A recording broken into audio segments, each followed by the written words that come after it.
As you know, because I've said it enough times, I have been living in the South off and on for the past, 55 years.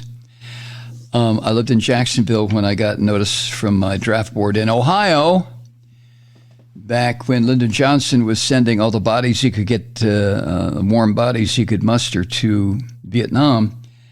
I was living in Jacksonville when I got my notice to report for pre-induction physical at Mayport Naval Air Station. Okay, so I've spent a lot of time here, and I became very familiar because I have friends on the bases, and when I worked for Look magazine, there was occasion for me to go on the bases. I worked in circulation. I didn't have a glamorous job at all. It was just circulation. But I've been to Fort Stewart and Fort Gordon and Fort Bragg and Fort Jackson, and I mean just on and on and on, all over the South, in Alabama, Mississippi, North and South Carolina. All these military installations, and I never questioned the names. You know, Fort Bragg, Fort Hood in Texas, Fort Gordon, Fort this, Fort that. You know, they're named after people, I guess. Well, imagine my surprise and chagrin when I started to learn that most of the military reservations in the South were named after traitors.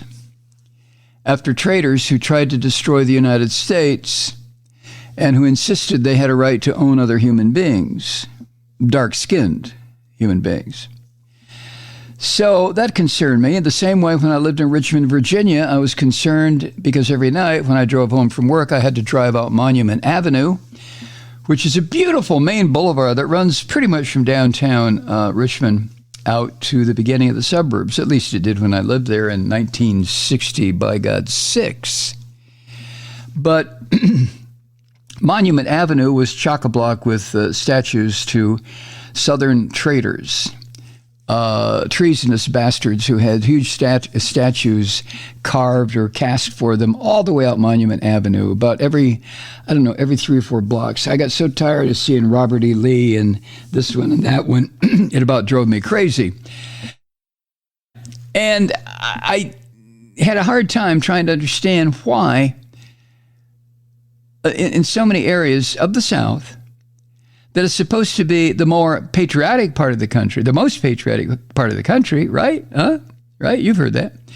Why they celebrated with their monuments and rebel flags, why they celebrated traitorous scum, filth. I don't give a shit if Robert E. Lee graduated from West Point. That doesn't mean anything to me. What means to me about Robert E. Lee is he agreed to fight to overthrow the government of the United States because he believed that people should be able to own people and work them to fucking death. Screw you, Robert E. Lee, and the horse you rode in on, and all of these Confederate so-called heroes, right? Seriously. So, being a Yankee by birth, I just kept my mouth shut. And most of the people I came to know that I became friends with in the South, they kept their mouths shut too. I mean, we just didn't talk about it. I don't know why. Well, I do know why, but it just didn't come up. Well, changing the names of some of these military installations here in the South was part of a promise Biden made because of the Black Lives Matter demonstrations, and also because it was goddamn time to get rid of the names of these traitorous scum off of military installations here in the South. Fort Bragg last Friday finally got rid of its Confederate namesake, Bragg somebody. I have no goddamn idea what his first name was, and I don't care. But now it's to become, I think in a few days, Fort Liberty. And that will happen in a ceremony that some veterans said was a small but important step in making the U.S. Army more welcoming to current and prospective black service members. I mean, Jesus Christ, Secretary of Defense and the new chairman of the Joint Chiefs are African Americans. And they're supposed to travel base to base with names of white supremacists who would have taken the Secretary of Defense and hanged him, would have taken the chairman of the Joint Chiefs once he's confirmed, a 4-star general from the Air Force, and lynched him. I mean, this shit's got to stop. You know what I'm saying? So there was a Department of Defense initiative that was motivated by Black Lives Matter, which is motivated by the George Floyd protests, to rename these military installations that had been named for Confederate soldiers and generals. Now, you remember that the Black Lives Matter demonstrations, I don't give a shit what these white Christian terrorists tell you, but that erupted nationwide after George Floyd's execution by a white cop. And it was coupled with an ongoing effort to remove Confederate monuments, to turn the spotlight. The next move became to turn the spotlight on Army institutions. So a naming commission was created by Congress. It visited these various bases and met with members of the surrounding communities for input. You know, these are not people just going to come storming in. There's a little town, Hinesville, Georgia. And there's a little military base there. I think it's Fort Gordon. It's just a little shitwater town. I mean, for real. Hinesville, Georgia. At least the last time I was there, which I have to admit was about 40 years ago, maybe, 45 years ago. But just a sleepy little old South Georgia town, Hinesville, Georgia, in the middle of nowhere, below the gnat line here in Georgia. If you know what I'm talking about, you know what I'm talking about. But the military people who were tasked with renaming these military forts made an effort. They went to places like Hinesville, Georgia, to talk to people and find out how they felt about this. Now, other bases, let's step outside of Fort Bragg, that's soon going to be Fort Liberty. Other bases are being renamed for black soldiers or U.S. presidents, some women. But the one in North Carolina, Fort Bragg, is the only one not renamed after a person. A retired U.S. Army Brigadier General Ty Seidule said at a commission meeting last year, according to what I have here from the Associated Press, that the new name, Fort Liberty, was chosen because, quote, liberty remains the greatest American value, end quote. All right. And Lieutenant General Christopher Donahue, the commanding general of the 18th Airborne Corps and Fort Liberty, referring to the city adjacent to the base, which is Fayetteville, North Carolina, he said, quote, Fayetteville in 1775 signed one of the first accords declaring our willingness to fight for liberty and freedom from Great Britain. Liberty, he added, has always been ingrained in this area. Well, General, sir, with all due respect, sir, that's bullshit, and you know it is. The way you stated it, it's just pure bullshit. And this is what I wish white people could just get this through our goddamn heads. Liberty has not always been ingrained around Fayetteville, North Carolina. If that were the case, all those tobacco plantations and cotton plantations would not have had forced enslaved labor on it. So don't give me that shit, General. I mean, seriously. Nothing against you, pal, except your blindness. Excuse me. Got a little riled up there. So, the cost to rename Fort Bragg. And by the way, that's one of the largest military installations in the world, not necessarily by area, but by population. It's going to cost about $6.5 million. That's according to a report. Spokesperson said last Friday before the ceremony, quote, the name changes, the mission does not change, end quote. Why, no, of course not. Fort Bragg will continue to instruct American personnel on how to kill and destroy, either in an offensive war, a defensive war, if there is such a thing. Well, the Ukrainians are fighting a defensive war, but you know what I'm saying. The mission will remain the same. The mission of any military anywhere in the world is to kill and destroy. That's it.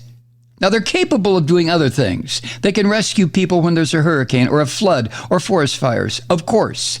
But the primary mission of a military, you know this, is to kill people and smash shit and leave behind rubble and corpses. But I digress. On June 13th, Fort Polk in Louisiana will be the next installation to change its name. It'll be changed to Fort Johnson. and it's changed to Fort Johnson in honor of a man, Sergeant William Henry Johnson, a black soldier. Now, Fort Bragg, and I did not know this until I was doing my homework for this evening's podcast. Fort Bragg was originally named for General Braxton Bragg, a Confederate general from Warrenton, North Carolina. And he was known for owning slaves and losing key Civil War battles that contributed to the Confederacy's downfall.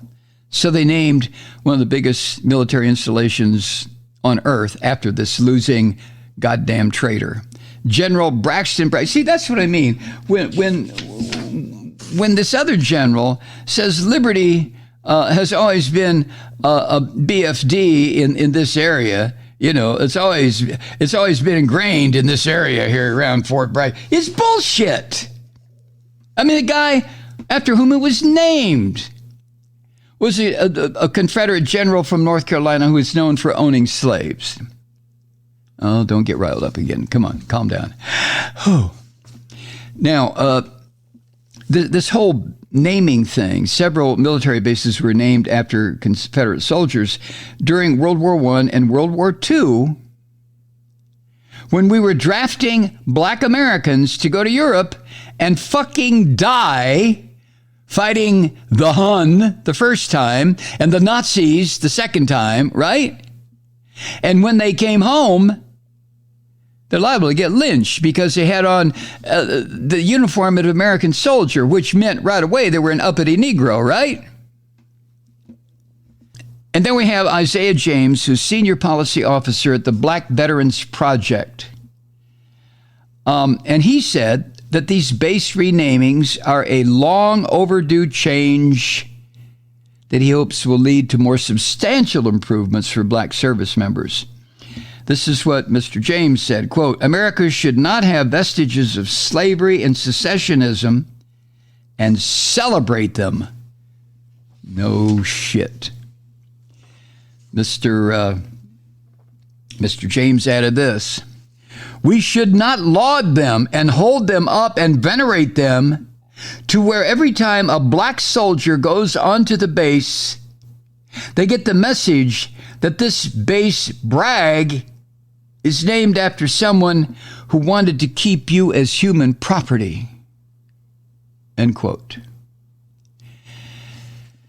And not just human property. I mean, you nor I, probably nobody who listens to this podcast needs any kind of an education or re-education about what was involved in being considered, even though you were a human being, as property.